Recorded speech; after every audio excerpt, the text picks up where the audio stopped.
I wasn't on the guest list. That much was obvious from the way the wedding coordinator's smile tightened when I gave her my name. Emma Whitmore, I repeated calmly. Her eyes scanned the tablet. Once. Twice. I'm sorry, I don't see. It's fine, I said softly. You don't need to. Because I hadn't come for a seat at the table. I had come for something else. The ballroom doors opened behind her, and music spilled into the hallway. Soft piano, polite laughter, crystal glasses clinking. My sister Olivia always loved grand entrances. And tonight, she was getting her fairy tale. White roses hung from golden arches. A string quartet played near the stage. At least 300 guests filled the reception hall. Business partners, investors, extended relatives we hadn't spoken to in years. And at the center of it all stood my sister. Radiant, smiling, untouchable. For a moment, I just watched her. 11 years. That's how long it had been since I'd seen my family in person. 11 years since my father looked at me and said, "If you walk out that door without admitting what you did, don't come back." I was 19, and I walked. Tonight, I stepped into the ballroom anyway. The first person who recognized me was my cousin Tara. She froze mid-laugh, her champagne glass hovering near her lips. "Oh my God," she whispered.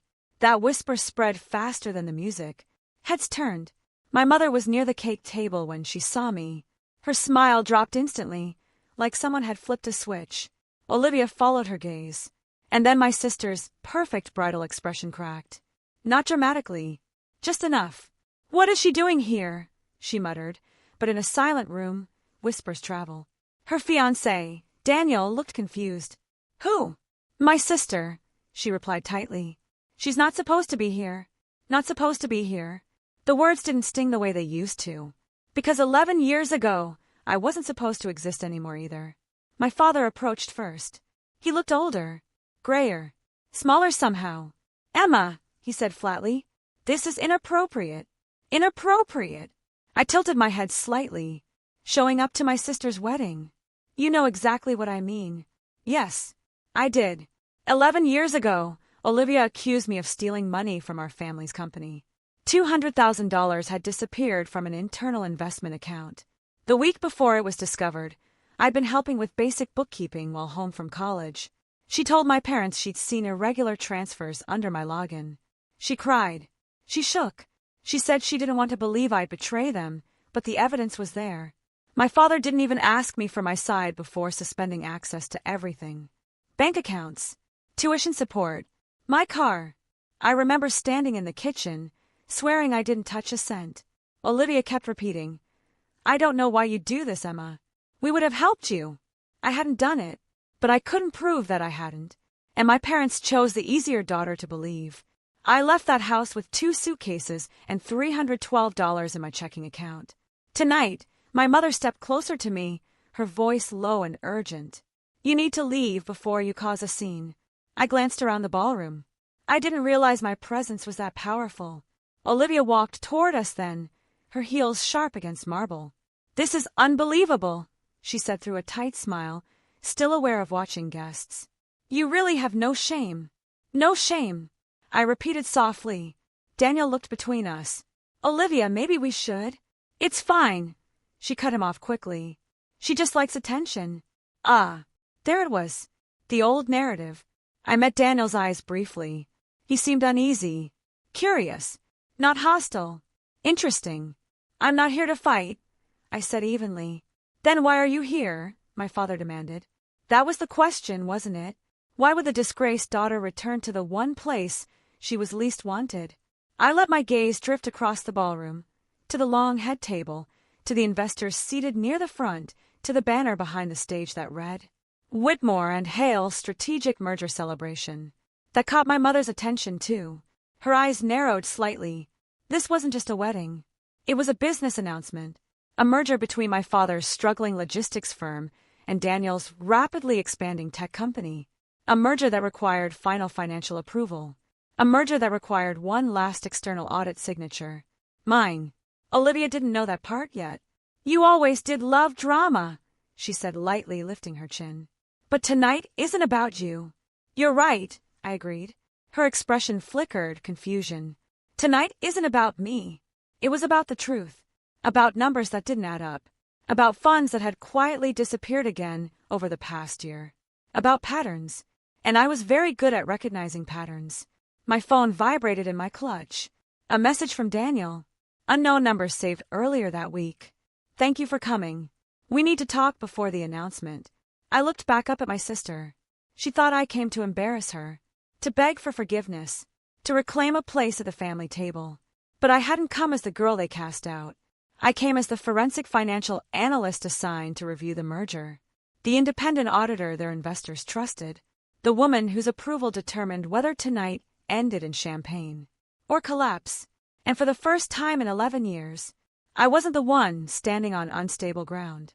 Olivia leaned closer, lowering her voice so only I could hear. You think walking in here changes anything? I held her gaze steadily. No, I said quietly. It changes everything. Olivia didn't know yet. That was the only reason she was still smiling. After our little exchange near the entrance, she turned back toward her guests, slipping seamlessly into her role again, laughing, posing for photos, touching Daniel's arm possessively whenever someone congratulated him. But her eyes kept drifting back to me. She was trying to calculate, trying to understand what I wanted, what I knew, and more importantly, how dangerous I was. I didn't move from the edge of the ballroom for several minutes. I let the whispers build, because whispers are powerful. They make people curious, and curiosity is uncomfortable when secrets are involved. 11 years ago, I left with humiliation wrapped around my shoulders like a heavy coat. Tonight, I wore navy silk and quiet confidence. Very different armor. A server passed by with champagne. I took a glass. I wasn't here to tremble. I was here to observe.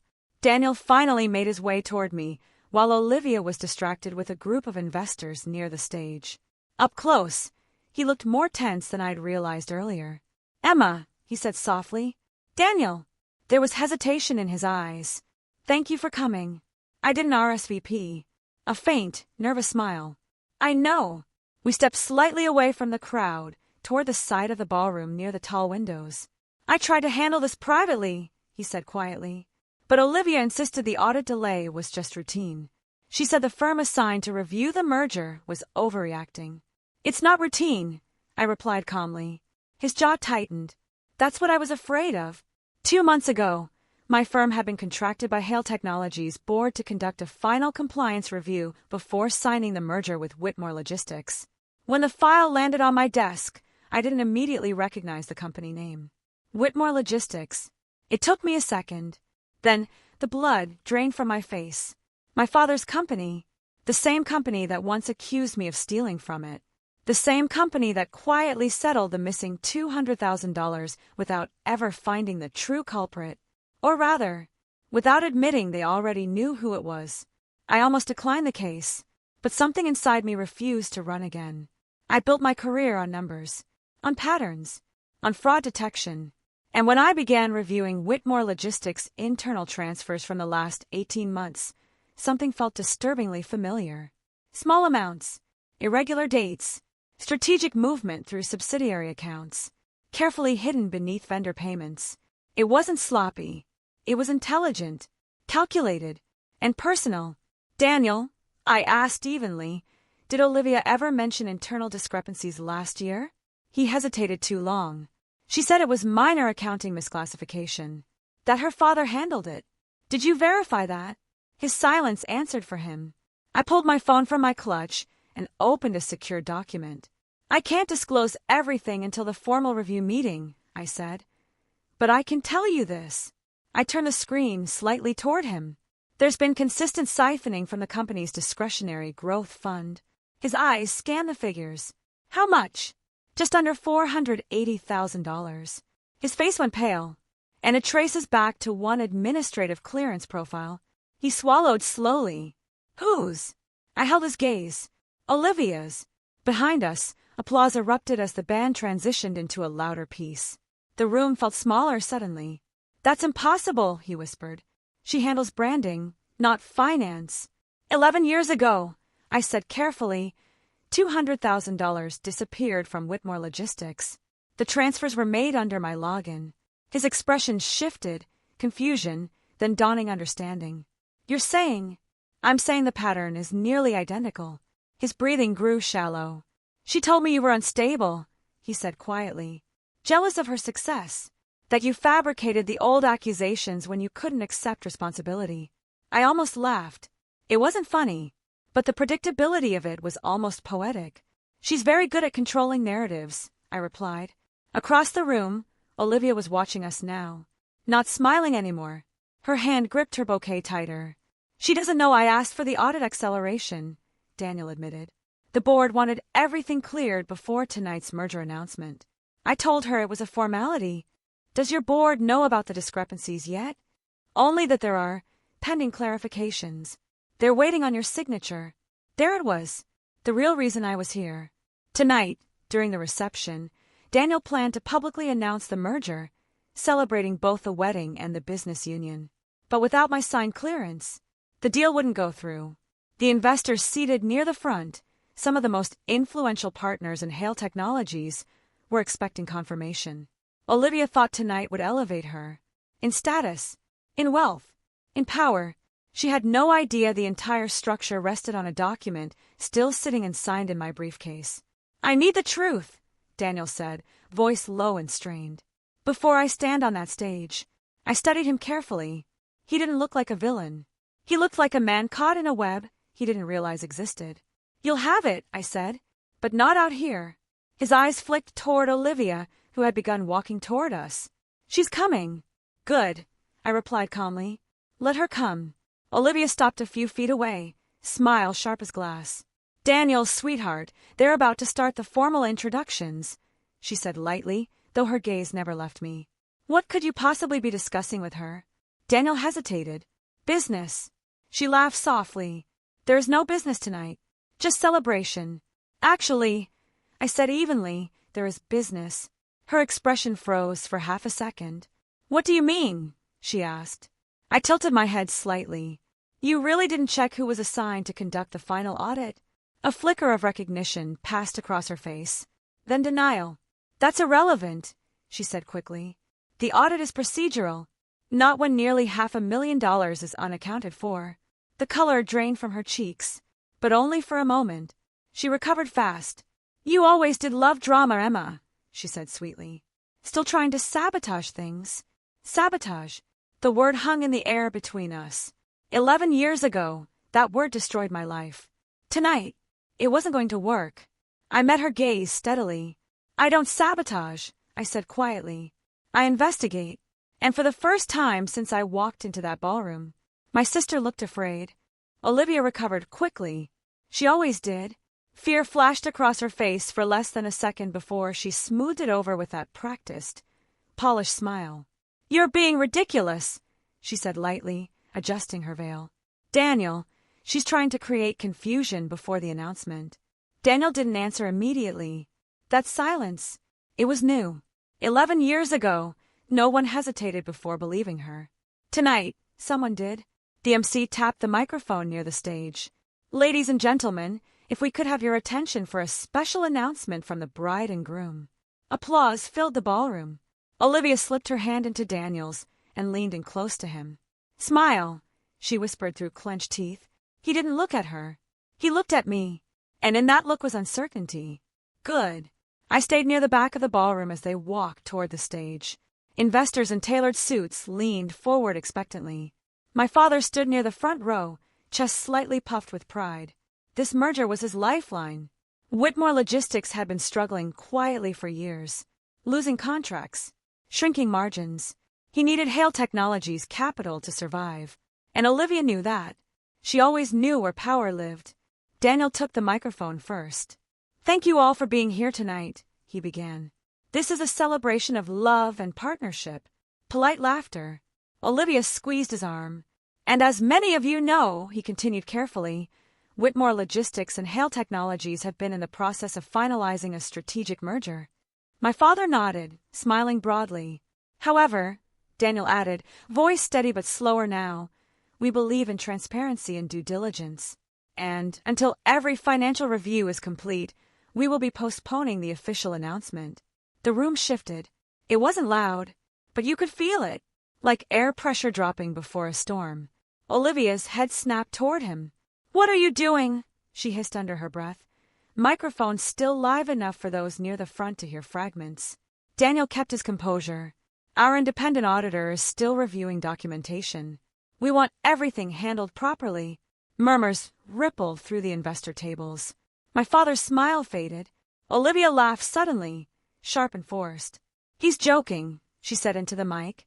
"Everything is perfectly fine. Just minor paperwork." I felt dozens of eyes turn toward me, because now they were putting pieces together. Daniel lowered the microphone slightly. "It's not minor." Olivia's fingers tightened visibly around his sleeve. She turned toward the audience, still smiling, but her eyes were cold.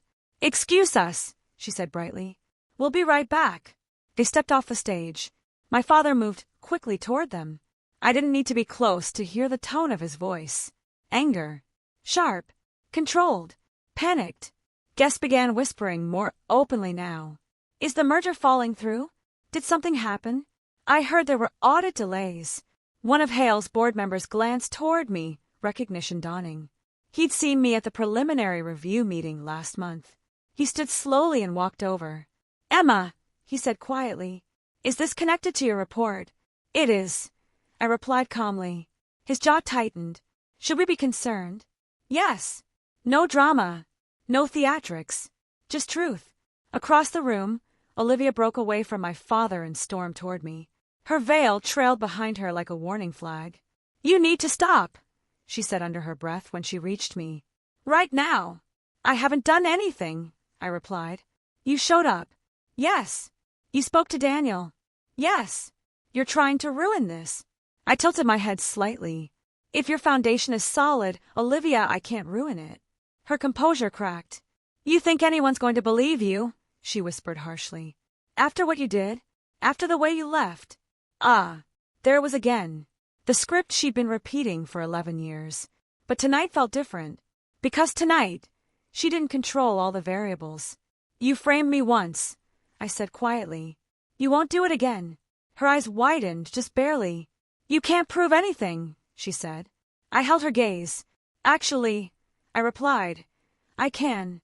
Behind her, Daniel was speaking in low tones with 2 board members. My father was pacing. The energy in the room had shifted from celebration to calculation. Olivia noticed it too, and that scared her more than anything I could say. "You don't understand what this merger means," she hissed. "Dad's company will collapse without it." "I understand exactly what it means," I said evenly, "which is why financial integrity matters." She laughed softly, but there was no humor in it. "You always did think you were morally superior." "No," I corrected calmly. "Just careful." A sudden clink of glass interrupted us. My mother. She stood near the cake table, raising her champagne flute. "Everyone, please," she called out warmly. "Let's not let small administrative delays overshadow this beautiful evening." Small administrative delays. The same phrase Olivia used 11 years ago when money vanished under my login. My mother continued. "Family is about loyalty, about standing together." Her eyes locked onto mine. There was a warning in them. Stay quiet. Like before. Apologize. Disappear. But I wasn't 19 anymore. One of the investors near the front cleared his throat. "With respect," he said firmly, "if there are financial irregularities, we need clarity." The room quieted further. Daniel stepped forward again. "There are discrepancies under review," he admitted. "And until they are resolved, there will be no merger tonight." Gasps. My father's face went pale. Olivia's mask finally slipped completely. She turned to me, voice trembling, not with sadness, but fury. "You planned this," she said. I met her gaze steadily. "No," I replied. "You did." "I didn't plan anything." I paused. "But I did prepare." And in that moment, for the first time since I walked into that ballroom, people weren't looking at Olivia. They were looking at me, not as the disgraced daughter, not as the jealous sister, but as the woman holding the answer. The room no longer belonged to the bride. It belonged to the truth. And I wasn't finished yet. The music had stopped. No one officially announced it. The band just faded out. Conversations lowered into tense murmurs. Investors huddled in quiet clusters. My father's face looked like it had aged 10 years in 10 minutes. Olivia stood in the center of it all, still in her white gown, still holding her bouquet, but she no longer looked like the woman in control. She looked cornered. "Emma," my father said sharply, walking toward me.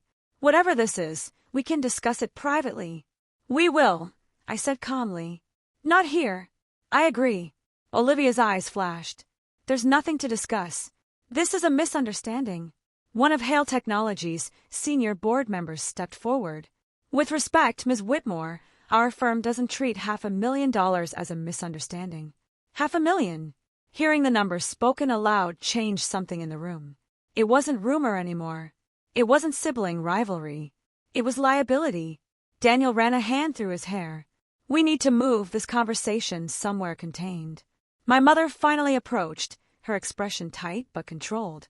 "Emma," she said softly, as if we were discussing seating arrangements instead of fraud. "You've made your point. Please don't humiliate your sister on her wedding night." Humiliate? The irony almost made me smile. "For 11 years," I replied evenly, "I carried humiliation that didn't belong to me." Her lips parted, but no words came out. Daniel gestured toward a smaller conference room off the ballroom. "We'll handle this there." The key players moved. Daniel, 2 board members, my father, Olivia, my mother, and me. The door shut behind us, muting the ballroom noise into a distant blur. Olivia crossed her arms. "This is absurd." Daniel looked at me. "Show us." No theatrics. No raised voice. Just facts. I placed my briefcase on the long wooden table and opened it slowly. Inside was the final audit file. And signed. Waiting. "I started reviewing Whitmore Logistics accounts 6 weeks ago," I began. At first, nothing appeared overtly fraudulent. The transfers were small, spread out, buried under vendor payments. My father swallowed. But when mapped chronologically, I continued, sliding printed charts across the table. A pattern emerged. One of the board members leaned forward. Funds from the discretionary growth account were redirected into a consulting subsidiary, Whitmore Brand Strategies. Olivia stiffened. "That's my department," she said quickly. "Marketing allocations fluctuate. Marketing budgets don't reroute into personal holding accounts," I interrupted calmly. Silence. I placed another document on the table. From Whitmore Brand Strategies, funds were transferred to an LLC registered 18 months ago. My father's voice was tight. "Whose LLC?" I met Olivia's eyes. "Olivia Whitmore Consulting." Her face went white. "That's legal," she snapped. "I provide strategic branding consultation." "Yes," I agreed, "but not to your own father's company using siphoned internal funds." Daniel stared at the document. "This account," he said slowly, pointing at the highlighted routing numbers. "These transfers were authorized under executive access." "Yes," I replied. "Whose executive access?" one of the board members asked. I let the silence stretch, then answered, "Olivia's." My mother shook her head immediately. "No, that's not possible." "It's traceable," I said evenly. IP logs, timestamp records, dual authentication tied to her personal device. Olivia laughed suddenly, but it sounded hollow. "This is insane. You forged this. You always wanted revenge." I didn't flinch. "If I wanted revenge," I said quietly, "I would have released this report publicly last week." That landed. Daniel's voice was strained. "Why didn't you?" "Because 11 years ago, I knew what it felt like to be accused without being heard. Because truth matters more when it's delivered directly. Because I didn't want to destroy him in front of a ballroom. I wanted you to have the chance to see it yourself," I said. Olivia stepped closer to Daniel. "She's manipulating you. She's always resented me." Daniel looked at her, and for the first time, he didn't look convinced. "Olivia," he said carefully, "did you move these funds?" "No." Her voice cracked. "Did you authorize transfers from the discretionary account?" "They were temporary reallocations. To your personal LLC?" Silence. My father sank into a chair. "This can't be happening," he muttered. I reached into my briefcase again and pulled out one final document. "This," I said softly, placing it in front of him, "is the internal review from 11 years ago." His head snapped up. "You don't have access to that." "I do now." The room went still. "When the original $200,000 disappeared," I continued, "there were 2 login credentials active at night. Olivia's breathing grew shallow. One was mine. And the other? Daniel asked quietly. I held my sister's gaze. Olivia's. My mother shook her head again. No. We reviewed that. You reviewed surface logs, I corrected. Not mirrored back-end access. I slid the highlighted line toward my father. You knew there were irregularities, I said gently. But the company was already under financial strain. Exposing internal fraud would have destroyed investor confidence. His silence confirmed it. He hadn't believed Olivia entirely. He just chose the easier version. You let me take the fall, I said quietly. The words weren't angry. They were factual. Olivia's composure finally shattered. You don't understand the pressure, she cried. Dad was drowning. I fixed it. I managed it. I built connections. With stolen money. Daniel asked. It wasn't stolen. It was hidden, I corrected. The board member cleared his throat. Given these findings, Hale Technologies cannot proceed with the merger. My father's head dropped into his hands. Olivia stared at me like I'd pulled the ground from beneath her. You did this, she whispered. No, I said calmly. You did. I didn't.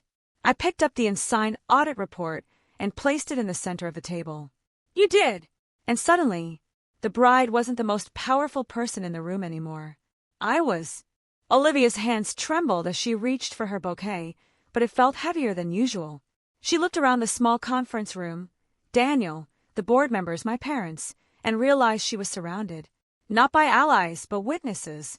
People who could verify every word, every document, every transaction. This is ridiculous, she said, voice sharp, almost cracking. Emma, I'm not here to punish you, I interrupted calmly. I'm here to make sure no one else suffers from the same mistakes you made 11 years ago. She scoffed, but the scorn in her tone had lost its usual sting. Her carefully constructed mask was cracking in real time. Daniel leaned forward. Olivia, I need clarity. Did you authorize the transfers to your LLC? Her eyes darted around. I thought it was temporary. It was part of a plan to cover internal shortfalls. A plan built on deception, I corrected. That could have bankrupted your father's company and harmed hundreds of people if it hadn't been caught. My father's expression had shifted from disbelief to horror. He looked at Olivia, then at me, like he was seeing the truth in slow motion. My mother's lips pressed tightly together, unsure whether to intervene or stay silent. I reached into my briefcase one last time. A sleek tablet slid across the table, displaying a meticulously compiled timeline. Every suspicious transfer, every login, every email chain. All evidence, I said, is saved, timestamped, and ready for review by the board. Daniel, you have the full report. No misinterpretation, no missing context. Daniel stared, incredulous. This is comprehensive. Emma, this could have saved months of corporate exposure. Yes, I replied evenly. And it does. Tonight, nothing falls apart. But Olivia, understand this. This is a warning. Your control can no longer be absolute. Your lies can no longer dictate who succeeds or fails. She sank into a chair, her veil slipping slightly, mascara streaked from nerves. The woman who had once terrified me with her manipulations and false accusations for 11 years was suddenly human. Fragile. Exposed. You'll ruin my wedding, she whispered. I didn't ruin your wedding, I said quietly. You did, by underestimating the truth. My father finally raised his voice. Emma, I thought I did the right thing years ago. I trusted Olivia. I never considered your side. I understand, I said softly. And you know what? That's why I stayed quiet for 11 years. I didn't fight every accusation. I just survived, built my life, and ensured that I could stand here today, not just for me, but for the integrity of his company, for everyone affected. My mother's eyes filled with tears. Emma, I'm not asking for apologies, I said firmly. Not here. Not tonight. I'm asking for acknowledgement. The truth matters more than appearances. Daniel exhaled slowly. Olivia, this explains so much. The inconsistencies, the blocked audits, the pressure to finalize the merger quickly. Why didn't you tell me? I wanted it to succeed, she stammered. I didn't want to hurt anyone. But you almost hurt everyone, I said gently. Including yourself. The board members nodded gravely. One of them adjusted his suit. Ms. Whitmore, he said, your findings are thorough. Without them, we proceed at extreme risk. With them, we protect all parties. Olivia buried her face in her hands. The bride who once commanded every room, every conversation, every narrative was silent now. She had no audience, no script, no allies. And in that moment, I realized the power shift was complete. I hadn't screamed. I hadn't yelled. I hadn't tried to humiliate her. I didn't need to. I simply presented the facts. Calmly, precisely, unyieldingly. And the room, her wedding, her carefully curated event, her pride, was mine. I looked at Daniel. He gave me a small, grateful nod. Understanding, respect, trust. I looked at my father. The lines of guilt and recognition etched into his face told me he finally saw me. Not the troublemaker, not the jealous daughter, but the person I had become, capable, confident, in control. My mother stood quietly, tears glistening, but no words came. I didn't need them. Olivia lifted her head slowly. Her voice was barely a whisper. You've won. I shook my head. I didn't come here to win. I came here to be seen. And now the room sees me. Her veil slipped further, her carefully painted image crumbling. My parents' posture shifted, their long-held assumptions dissolving. Daniel's confidence returned, tempered now with caution and respect. The room outside this conference space was still humming with celebration, unaware of the quiet revolution that had just occurred within these four walls. And yet, I felt every eye upon me, metaphorically, if not literally. 11 years. That's how long it took to reach this moment. And in those 11 years, I had built not just a life but authority, patience, and proof. The truth, after all, has a power no accusation, no lie, no fear can match. Tonight, I didn't just return. I owned the room. And Olivia, the sister who had once cast me out, finally understood that control without integrity is fragile. I didn't need applause. I didn't need a spotlight. I didn't even need forgiveness. I simply needed to stand. And that was enough. When we finally emerged from the conference room, the atmosphere in the ballroom had subtly shifted. Guests were still chatting, unaware of the private storm that had just passed behind the tall double doors. Olivia walked a few steps behind me, her perfect composure shattered, heels clicking unsteadily against the marble floor. Daniel caught up to me, lowering his voice. Emma, thank you. You prevented a disaster tonight. I don't know how to repay you. You don't need to, I said calmly. Just make sure the merger proceeds ethically from here on. He nodded, eyes lingering on me with something I hadn't expected: respect. Genuine, quiet respect. Olivia was no longer the center of attention. Not really. Not when the board members whispered among themselves, now aware of the audit discrepancies and the cover-up. My father had withdrawn to a corner, his expression one of deep regret, while my mother hovered, clearly conflicted but silent. For the first time in 11 years, I felt something that had eluded me for over a decade: control. I walked to the back of the ballroom, allowing the attention to settle naturally on me. Guests began to recognize me, not as the sister who had disappeared from the family narrative, but as the woman who had quietly, confidently corrected years of deception. The band played a soft melody, unaware of the shift in energy. Olivia approached Daniel quickly, whispering, trying to explain herself. I didn't need to hear it. I already knew what she would say. She'd spin, she'd twist, she'd cling to the narrative that cast me as the villain. But the difference tonight was the evidence. The undeniable, documented truth. I took a slow breath.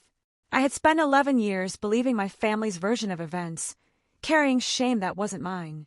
Every milestone, every personal triumph, every lonely night of building my own life had been tinged with the injustice of being falsely accused. And now, I didn't have to explain myself to anyone, not Olivia, not my parents, not the whispers of strangers. I caught a glimpse of my younger brother, Josh, near the dessert table. He was only 13 when I left. Now he was 24, taller than I remembered, and his eyes met mine with recognition, no doubt piecing together fragments of what had been hidden from him all these years. He smiled slightly, a quiet acknowledgement. He was the one who had remained uncorrupted by Olivia's narrative. The crowd around me shifted subtly as more people noticed the tension lingering near the stage. My parents were clearly processing the truth. My father's jaw was tight, and my mother's hands trembled. No one spoke, yet everyone was listening. Daniel moved to address the ballroom, taking a deep breath. "Ladies and gentlemen," he said, "we've had to postpone our announcement tonight due to unforeseen audit discrepancies. Thanks to a member of our extended circle who brought clarity, we are now able to proceed with full integrity in the near future. Your trust is invaluable to us." Polite applause followed, but in the quiet corners of the room, the truth resonated. Olivia's perfectly constructed illusion had cracked, leaving only the reality that she could no longer manipulate freely. Later, as the reception continued, I sat quietly with Josh. "I never understood why they believed her," he admitted softly. "I knew you weren't guilty." "I know," I said, squeezing his hand. "And you were right. 11 years, and I finally have the chance to be seen for who I truly am." By the time the evening ended, Olivia had retreated to the bridal suite, her mascara streaked, the perfect bride image thoroughly shattered. My parents approached me in the parking lot, their faces etched with remorse. "We made a terrible mistake," my mother said, voice trembling. "We should have questioned. We should have believed you." "I'm your daughter," I reminded them quietly but firmly. "I always was. It just took 11 years for the truth to matter." Josh hugged me tightly. "I'm sorry I didn't speak up sooner. I was too young. But I always believed you."